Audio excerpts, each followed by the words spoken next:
1 2 3 4 5 6 7 8 9 10 11 12 13 14 15 16 17 18 19 20 21 22 23 24 25 26 27 28 29 30 31 32 33 34 35 36 37 38 39 40 41 42 43 44 45 100+ वजन येण्यासाठी ऊस कसा असावा लागतो हे बघा शेतकरी मित्रांनो. ऊसाच्या पेऱ्याची लांबी बघा, पेऱ्याची जाडी बघा.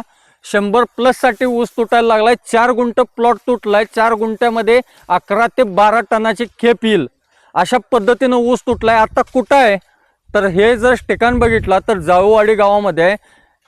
जगताप साहेबांच्या प्लॉटवर आहे. त्यांचं नाव पूर्ण ऐकून घेऊया. नमस्कार साहेब.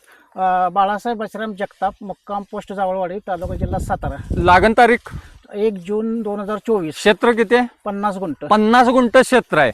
अण्णा आता बरोबर हे किती गुंठ क्षेत्र तुटलं असेल? हे 4 गुंठे. 4 गुंठ. बरोबर किती टनाची खेप येईल आताची? एक डबा येईन. एकच डबा भरला तर 11 ते 12 टन येऊन जाईल. 11 ते 12 टन ऊस. आणि ऊस तोडताना आता तुम्हाला काय वाटतंय? ऊसाचा माल किती पडायला लागला? ऊसाचं मोळीवर मोळी चढू राहिली. मुळीवर मुळी कचाकच मुळ्या भरल्या. कचाकच मोळ्या भरल्या. कचाकच मुळ्या भरल्यात. ही माहिती आवडली असली लाईक करा, शेअर करा आणि आमचं चॅनल फॉलो करा.